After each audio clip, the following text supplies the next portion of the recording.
The other day I was having coffee at my favorite Java spot, and as I sat down at a table with my cold brew, there were two gentlemen next to me. Older gentlemen, round about my age, but not nearly as cute. I mean, come on, I'm adorable. Now, as men of a certain age will tend to do, they were talking. Now, were they engaging in deep philosophical debates that improve the world? Were they debating the serious questions that have mankind since we stood upright? Oh, hell no! They were bitching and moaning. Now imagine that. That seems so out of character for that demographic, right? I mean, they're usually such an open-minded group, and in the midst of all of their complaining, they eventually got around to complaining about the one thing that drives them crazy the most. No, no, no, no. Not wokeness, but I'm sure we would have gotten there eventually. It was just a matter of time. No, their ire was for something even more egregious, something even more deeply offensive. Millennials. Yes, they were complaining about millennials, aka the hippies of the 21st century. Nothing drives other people crazier than hippies and millennials. And that's not really a real surprise, right? Because as usual, they were punching down. And I was shocked to hear of it as you are. I mean, imagine older men bashing millennials. I mean, who knows? Now, before we get too far, because I can kind of tell there's some looks on your face and there's some questioning going on there. I was not eavesdropping, all right? I did not listen in on the conversation. I could not hear them because they were using their outdoor voices inside, and they were practically screaming at each other, all right? So, that's out of the way. Let's get back to the point of my story, which is bashing a group of people for absolutely no reason.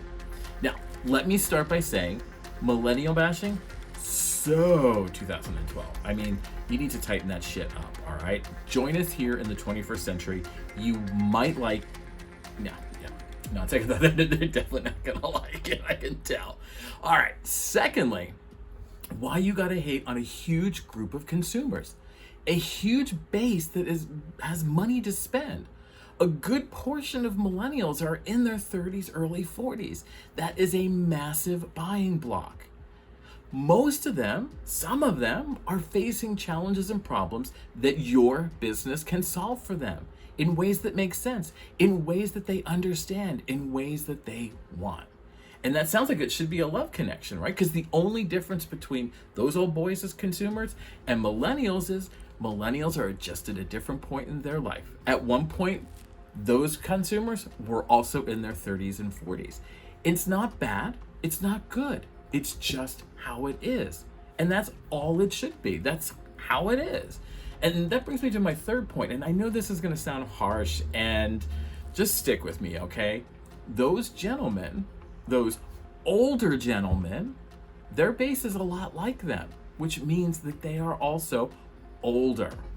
And that means it is a dwindling consumer pool who are probably dying off. All right, and I can see it again. I can see it on your face. You're like, man, come on. Why you gotta hate in a video about not hating? Why you gotta punch down or punch up because they're older than me.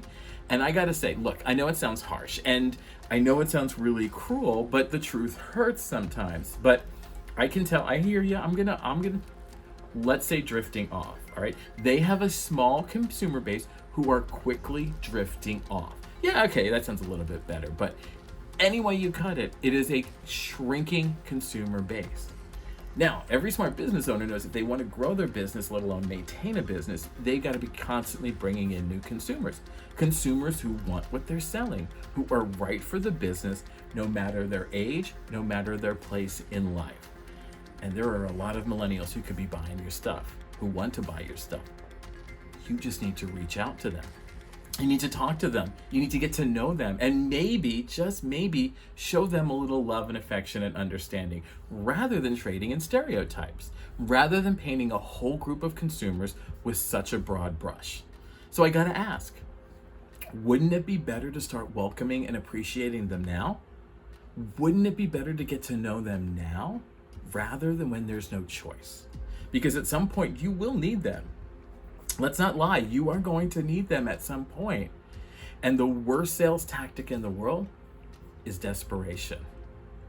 And without a major change in things, that's where you're headed. Hey there, E.H. Howard here. Hope you're well. If you like what you heard in this video, and I certainly hope that you did, if what it says resonates with you, speaks to you, then you are exactly the person I am looking for. So come on and join my tribe.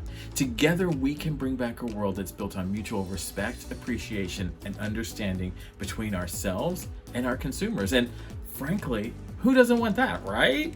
So pop on over to ehhoward.com and join me today. If you are a small home cell phone business, a solopreneur, an entrepreneur, freelancer, consultant, contractor, hell, anyone who runs a business, everything I'm doing is for you.